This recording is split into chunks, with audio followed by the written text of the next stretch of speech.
لا إله إلا الله لا إله إلا الله لا إله إلا الله কি ধরনের হবে এটা আমাদের জানাশোনা রয়েছে। যত সুন্দর হয় ততই ভালো, কারণ এটি আল্লাহ সুবহানাহু ওয়া তাআলার নৈকট্য অর্জনের জন্য আপনি করবেন।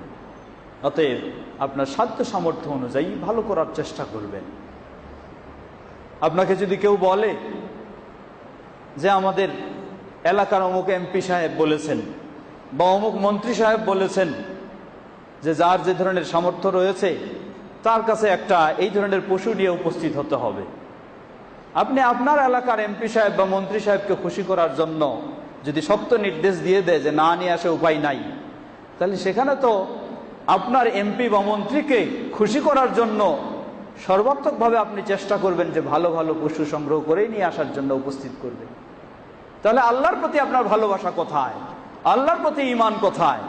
যদি সমাজের এই সামাজিকতা বা এই ধরনের বিষয় রক্ষা করার ক্ষেত্রে আপনি এই অবস্থান গ্রহণ করেন, তাহলে আল্লাহ সুবহানাহু ওয়া তাআলার জন্য আপনি একটি কুরবানির পশু বছরে একবারই করবেন। এটার জন্য আপনাকে বলে দেওয়ার প্রয়োজন হয় না। যদি আপনার আল্লাহর প্রতি ভালোবাসা থাকে, যদি আপনার আল্লাহর প্রতি সত্যি শ্রদ্ধা থাকে, সত্যি আল্লাহর আনুগত্য থাকে, সত্যি আল্লাহর ভয়ভীতি ও আল্লাহর নৈকট্য অর্জনের উদ্দেশ্য থাকে, তাহলে এটা আপনাকে বলে দিতে হবে না। আপনি নিজেই ওই সেই কোরবানির পর থেকে আবার কোরবানি পর্যন্ত 12টি মাস যদি একটু করে প্রস্তুতি নেন, তাহলে আপনার জন্য সুন্দর সহজ হয়ে যাবে। সম্মানিত দিনী ভাইরা, সুতরাং কোরবানির পশু যেন এমন না হয় যার চোখ নষ্ট হয়ে গেছে, কান নষ্ট হয়ে গেছে, অথবা পা নষ্ট হয়ে গেছে। এই ধরনের অনুরূপভাবে শিং থাকলে সেই শিং নষ্ট হয়ে গেছে। তবে শিংয়ের বিষয়টি সংক্রান্ত দুটি দিক রয়েছে। একটি হচ্ছে বাইরের খোসটা ভেঙে যাওয়া, আর একটা হচ্ছে সম্পূর্ণ শিংটা ভিতরের অংশ সহ ভেঙে যাওয়া। যদি বাইরের খোসটা ভেঙে যায় তাতে অসুবিধা হবে না, সেটাও যদি আপনি নিখুঁত করতে পারেন তাহলে সেটা হচ্ছে সবচেয়ে উত্তম। কিন্তু বাইরের খোস শুধু খুলে গেছে, ভিতরের অংশ ভেঙে যায়নি, তাহলে সেটি কুরবানির জন্য উপযুক্ত হবে, অসুবিধা নেই। সেটাও মুক্ত করতে পারলে আরো ভালো। ঠিক অনুরূপভাবে এমন রোগা, অচল, উঠতেই পারে না, চলতেই পারে না, এমন পশু কখনো নির্ধারণ করা উচিত হবে না। আপনাকে সবসময় মনে রাখতে হবে আপনি এটি করছেন আল্লাহ সুবহানাহু ওয়া তাআলার নৈকট্য অর্জনের জন্য।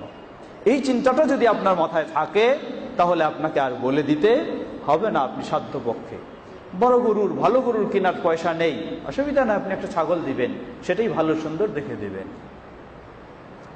কোরবানির পশু কোন?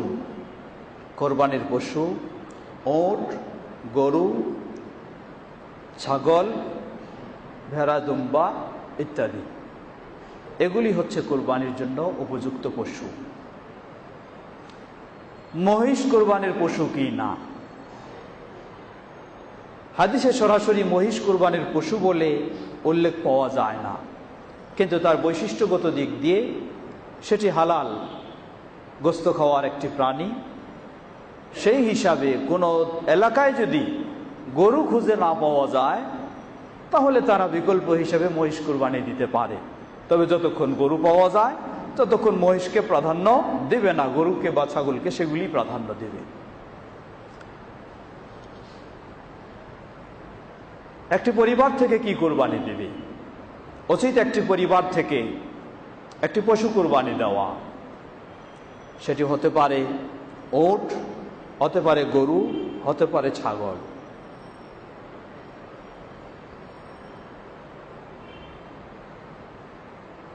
এই ধরনের একটি পশু একটি পরিবার থেকে দেবে, যতজনেই সেই পরিবারের সদস্য হোক না কেন, একটি পশুই যথেষ্ট হবে। যদি কেউ একাধিক দিতে চায় আলহামদুলিল্লাহ, কোনো অসুবিধা নেই, একাধিকও দিতে পারবে। ছাগল একটি ব্যক্তি ও একটি পরিবারের পক্ষ থেকেই শুধু হতে পারে, এর বেশি নয়। ওট এবং গরু একাধিক ব্যক্তি এবং একাধিক পরিবারের পক্ষ থেকেও হতে পারে। সহিহ মুসলিমের হাদিসে এসেছে নবী সাল্লাল্লাহু আলাইহি ওয়াসাল্লাম বলেন, ওয়াল বাকারা আন সাবআ, 7 জনের পক্ষ থেকে একটি গরু। এর অর্থ এই নয়, আমাদের সমাজে আবার কিছু ধারণা এরকমই রয়েছে যে গরু মানেই হলো শরিকি কুরবানি, কয়েকজন মিলেই শরিক হয়ে কুরবানি দিতে হবে। এই ধরনের ধারণা রাখাটা ভুল।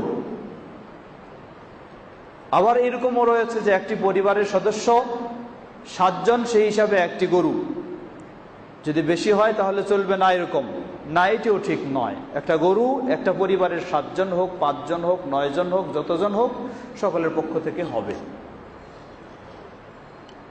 যদি কারো সামর্থ্য কম থাকে, রাসূল সাল্লাল্লাহু আলাইহি ওয়াসাল্লাম তার স্ত্রীদের জন্য এবং সাহাবায়ে কেরামগণ, তারা একটি গরুতে একাধিক জন অংশগ্রহণ করে কুরবানি দিয়েছেন। আমাদের মাত্র হাতে গোনা 2-1 জন মানুষ যারা ফতোয়া দিয়ে থাকেন এই ধরনের শরিকি কুরবানি শুধু মুসাফিরদের জন্য সীমাবদ্ধ, মুকিম যারা তাদের জন্য বৈধ নয়। তাদের এই কথাটি ঠিক নয়। কেন ঠিক নয়? প্রথম বিষয় হলো, হাদিসের অবস্থা যদিও বর্ণনা করা হয়েছে যে তারা সফরে বা এই প্রেক্ষাপটে কুরবানি দিয়েছেন শরিকি, কিন্তু হাদিসে কখনো সেটিকে সীমাবদ্ধ করে দেওয়া হয়নি। এক হলো সীমাবদ্ধ করে দেওয়া হয়নি, দ্বিতীয় সাহাবায়ে কেরামগণ কেউ এই হাদিসগুলি থেকে শুধু সফরের জন্য সীমাবদ্ধ হিসাবে বুঝেননি, তাবেঈনগণও কেউ বুঝেননি। বর্তমান পর্যন্ত কোনো নির্ভরযোগ্য আলেমও, বিশিষ্ট ইমাম, মুহাদ্দিসও এগুলি শুধু সফরের জন্য সীমাবদ্ধ এমন কেউ বলেননি। বলেছেন মাত্র আমাদের বর্তমান 2-1 জন ব্যক্তি। তবে আলহামদুলিল্লাহ তারা কেউ কেউ বলতেন যে মুকিমের জন্য 7 শরিকে দেওয়া যাবে না, এটি শুধু সফরেই মুসাফিরদের জন্য। তবে একটু সংশোধন করে এখন বলছেন যে না, হতে পারে 7 শরিকে, তবে 7 পরিবারের নয়। একটু সংশোধন হয়েছে। আশা করছি আমরা সামনে ইনশাআল্লাহ হয়তো পূর্ণটাই সংশোধন হবে ইনশাআল্লাহ। তাই আমরা বলবো যে গরু এবং ওট সেটি একাধিক ব্যক্তি বা একাধিক পরিবার অংশগ্রহণ করেও দিতে পারবে। সে একাধিকের পরিমাণ কত? একাধিকের পরিমাণ আল্লাহ রাসূল সাল্লাল্লাহু আলাইহি ওয়াসাল্লাম বলেন, ওয়াল বাকারা আন সাবআ, একটি গরু 7-এর পক্ষ থেকে।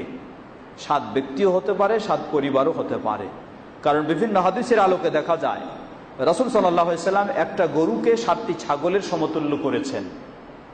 একটা গরুকে 7টি ছাগলের সমতুল্য করা, এটা থেকে এটাই স্পষ্ট হয় একটা ছাগল যেমন একজন ব্যক্তির পক্ষ থেকেও বৈধ, একটি পরিবারের পক্ষ থেকেও বৈধ। সেই দৃষ্টিকোণ থেকে একটি গরু 7 ব্যক্তি থেকেও হতে পারে, 7 পরিবারের প্রতিনিধির পক্ষ থেকেও হতে পারে। দ্বিতীয় বিষয়, এটি কি 7এই সীমাবদ্ধ, না তার চেয়ে কম করাও যায়? 3 জন, 4 জন, 5 জন, 6 জন? জবাব, রাসূল সাল্লাল্লাহু আলাইহি ওয়াসাল্লাম ও সাহাবায়ে কেরামদের আমল থেকে এবং সম্মতি থেকে প্রমাণিত হয় 1 9 7, হয় 1 9 7।